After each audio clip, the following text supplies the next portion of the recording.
Tonight on ELLIS Local News, we have new information on the house fire on South Williamson Avenue. Those smoke detectors are in there, and you need to treat them like your life depends on them, because they do. A businessman and a truck driver.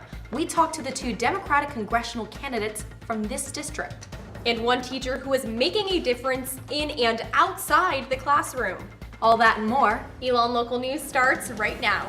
Live from the Jane and Brian Williams studio at Elon University School of Communications, you're watching ELLIS Local News. Good evening and thank you for joining us for our last show of the 2017-2018 academic year. I'm Rachel Ellis. And I'm Emily Harrison. Some changes are coming to campus this summer as the Office of Fraternity and Sorority Life will be merging with the Office of Student Involvement starting June 1st. Current Interim Director of Fraternity and Sorority Life, Jordan King, who replaced previous FSL Director Dan Fail, will be taking on the role of Associate Director of Student Involvement after the offices merge. A Miller Bobcat tiller was reported stolen from the new business school building, Sankey Hall. The piece of equipment is valued at $4,000, and while police don't know who stole it, the case is still under investigation. If you have any information regarding this, you can call campus police at 336-278-5555. After a house caught fire this weekend, today the Elon Fire Department is conducting an investigation into the causes of the damages to 201 South Williamson Avenue. The fire started in the front right bedroom, and while it was reported accidental by the Elon Fire Department, according to Fire Chief Alva Sizemore, it was caused by an unknown electrical source that spread to the mattress in the bedroom. The electricity and water have now both been turned off in the house and deemed uninhabitable by the fire department. Elon Sr. Kevin Sample lived in the house and was getting out of the shower when he noticed the smell of smoke. Sample said he was shocked when he found the fire, but is glad it didn't cause more severe damages. I was really lucky to be there when I was there, because if I hadn't have been there, I don't think it would have, it could have ended a lot worse than what already transpired. You know, if no one was there to intervene, or if someone took longer, you know, to intervene, then it could have been a lot worse situation. Sizemore also said that the smoke detectors in the house were either tampered with or non-operational, stressing that students living in off-campus housing should pay close attention to their smoke detectors, to avoid a potential disaster. If this same house had been 2 or 3 o'clock in the morning, there's a real potential we'd had some dead students. And I can't emphasize that enough. Those smoke detectors are in there, and you need to treat them like your life depends on them, because they do. But for now, Sample says he is just trying to focus on graduating and taking things one day at a time. For more updates, check out our website, elonnewsnetwork.com. If you still have yet to take your graduation photos, you might want to take some extra precautions. Some students taking photos with open bottles of champagne in the fountains for graduation pictures were given citations for having an open bottle of alcohol in public. In North Carolina, it is illegal to have an open container of alcohol in public, even if you are over the age of 21. So if you're taking your grad photos this week, you might want to leave the champagne at home. Now for some state politics. Tomorrow, voters across North Carolina will head to the polls to vote in the 2018 midterm primaries. Our Jack Norcross took a look at the Democratic primary right here in North Carolina's 6th congressional district. From a 28-year-old businessman to a 64-year-old truck driver, the race for the Democratic nomination in North Carolina's 6th congressional district has 2 very different candidates. I'm not running for a paycheck. I'm not running for a career. I'm running to get the issues that I care about passed through the legislature. People are ready for change. People are ready for new ideas, fresh perspectives. You know, Congress is the oldest on average right now it has ever been. And I think people are ready to start shifting leadership responsibilities to the generation that's going to inherit all of the mess that they've created. North Carolina's 6th congressional district includes Elon and stretches from the Virginia border down to Sanford and from Greensboro west to Mebane. Tomorrow, the 2 candidates will go head-to-head for the Democratic primary. I want to run to get us back to the Roosevelt basics, back to the Bernie Sanders idea of America. And what I see has been this widening gap of division. And bad rhetoric, divisiveness, all of those types of things that are really holding us back from making progress.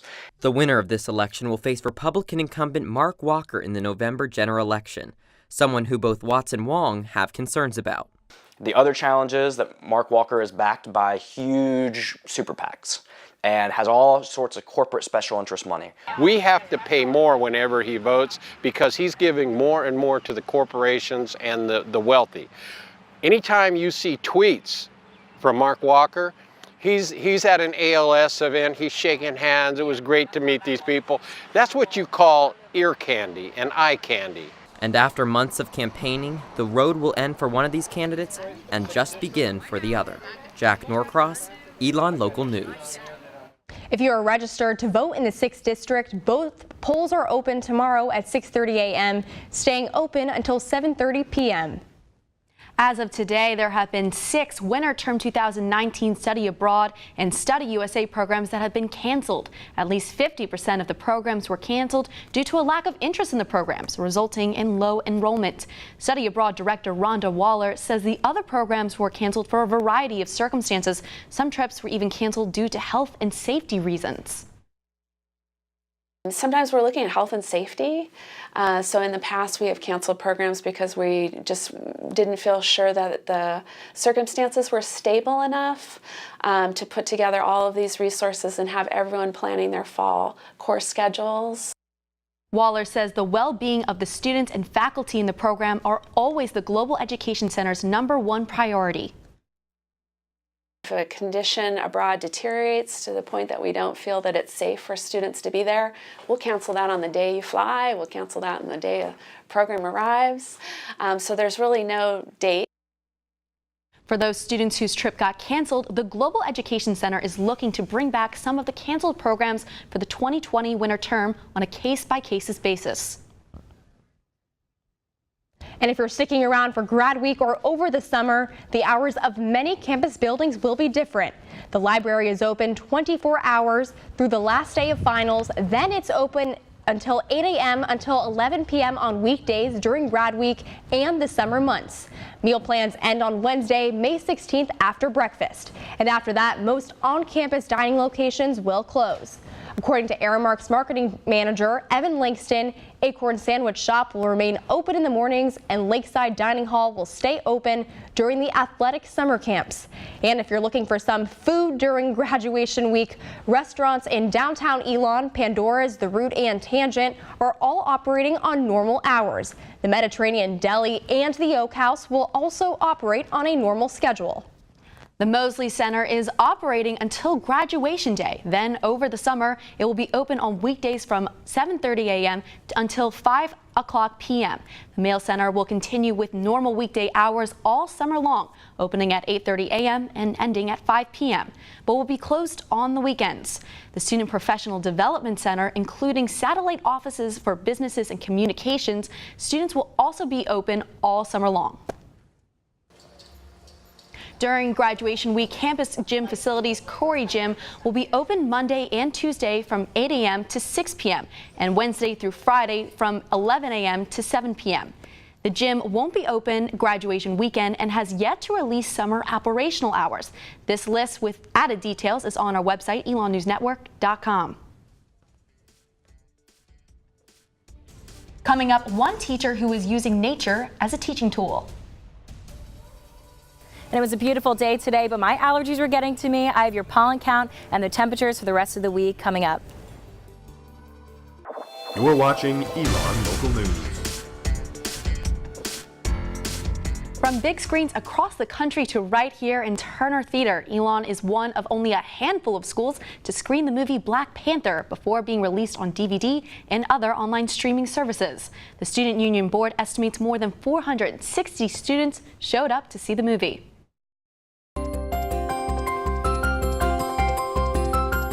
And we have been having some truly beautiful weather today. We really have.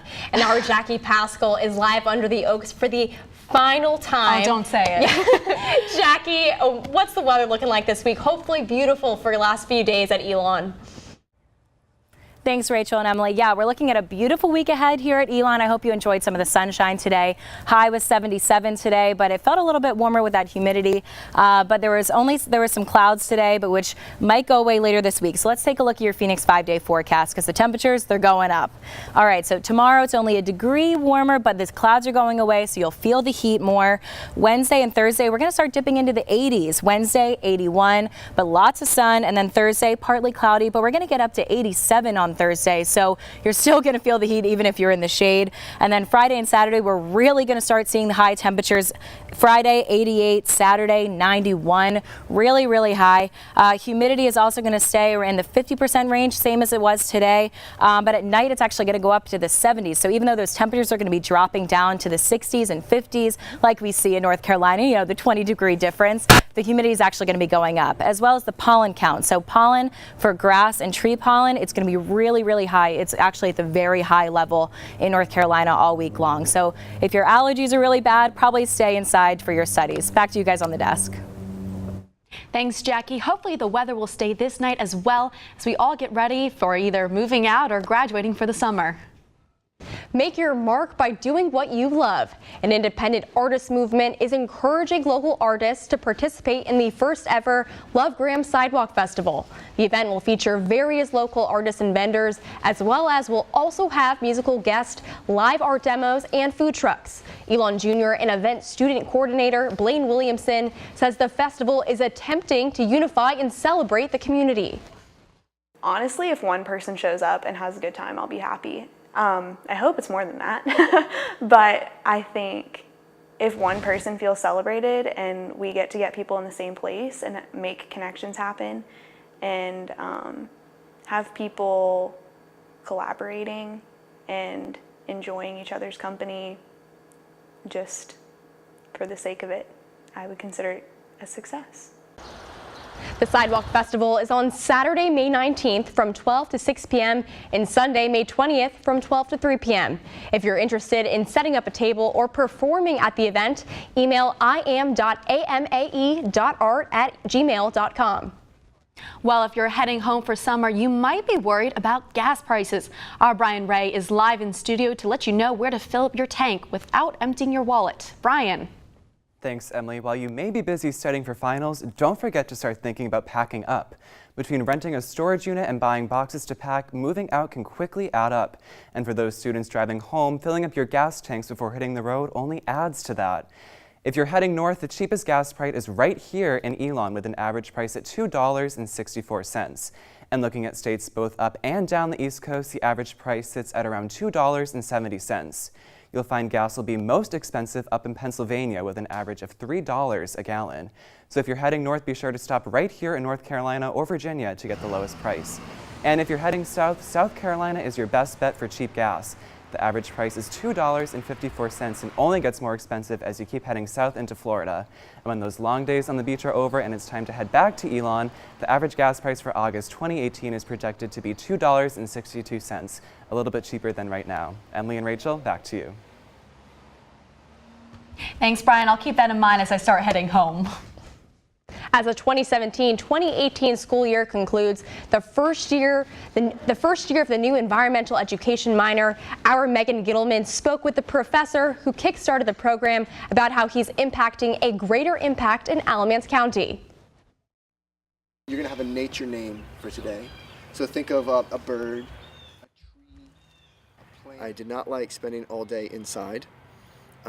And so I would take students outside. Assistant Professor of Education at Elon, Scott Morrison, uses the great outdoors as his learning tool. When you talk to teachers about why they don't take students outside, they feel like it's incompatible with the work they're supposed to be doing. After bringing the environmental education minor to campus this year, Morrison hopes to change hearts and minds when it comes to taking care of nature. To educate children about the environment, and change their attitudes, their perceptions, the knowledge and skills that they have, and then their ability to take action. While he hopes to see more environmental education on campus, he says this education needs to happen beyond the Elon bubble. After receiving a $20,000 grant from Impact Alamance, a local nonprofit organization, Morrison is working with East Lawn Elementary to build a school garden. East Lawn is a Title I school, meaning it has a high number of students from low-income families. So that kids in a low-income area who might experience food insecurity have access to knowledge and experience related to growing food. The school plans to allow students to take some of the food they grow home and to use the garden as a teaching tool in class. When you're learning, you can just relax because you're not in a classroom just sitting there. And they've taken a liking to Morrison too. He's funny. One time we ate a bug by accident. Morrison student senior Samantha Perry is an intern for the garden and already sees the impact it's having on students. It's been really cool to see kids that weren't necessarily passionate about something or didn't see how their passions aligned with school knowledge realize that they have a place at the school. Morrison says both schools are excited about his environmental initiatives because at the end of the day, being outside is good for you. People are concerned about the future of humanity broadly, but children in particular, that they're not cultivating the kind of values that are needed to protect the environment for future generations. Megan Gittleman, ELLIS Local News. Morrison teaches classes for students outside of the minor and is open to doing a guest lecture workshop for any professor interested in seeing how their curriculum can be applied outside.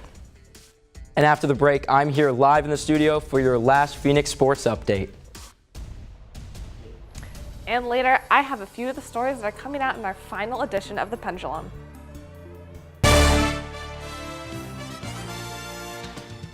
Well, it's been quite an exciting year for Elon Sports, and our Christian Galvano is here to give us a wrap up. He's live in studio for some more on Phoenix sports throughout the year. Christian. Thanks, Emily and Rachel. Classes are coming to a close, and so are Elon Sports. Elon Baseball fell to Colonial Athletic Association rival Delaware in the series finale yesterday. Elon has dropped to an overall record of 28-20. They had to take on High Point tomorrow at home. The softball team saw their season end in Delaware after a 2-1 loss. The Lady Phoenix needed one win over the weekend to clinch a berth in the CEA tournament, but got swept in the 3 games against the Blue Hens. I also have the top 3 sports headlines that widened the eyes of Phoenix sports fans this year. Last fall, the Phoenix football team had a resurgent season. Kurt Cignetti's first year as a head coach ended in a winning record, the first time doing so since 2010. The team ended their season in the first round of the football championship subdivision playoffs against Furman University. Next, the basketball season. The women's basketball team won the conference tournament, earning a spot in the Big Dance for the 2nd year in a row. Although they lost in the first round against North Carolina State, head coach Charlotte Smith was honored as the Region 3 Coach of the Year by the Women's Basketball Coaches Association. And finally, after the shock following the suicide of club baseball team member Breslin Wiley, the team is now playing with an attitude of gratitude. Just this past Saturday, their determination and grit was shown in their win against East Carolina University, a university that is known for its outstanding club. The Phoenix Sports start back up in September of this year, and that's all for sports. And remember, next year we'll see you at the Schar Center. Back to you, Emily and Rachel. Thank you, Christian. We'll look forward to what the Phoenix have in store for us next year. And while sports are wrapping up, graduation still has yet to come. We have Stephanie Hayes live in the newsroom to tell you what you need to look forward to in the last edition of The Pendulum. Stephanie? Thanks, Rachel and Emily. Well, our final edition does hit stands on graduation morning and is our special commencement edition. We talked to Connie Book about what she's accomplished over her first couple of months in office and what she hopes to do over the next year, including raising diversity in admissions and increasing the number of financial aid opportunities for incoming students.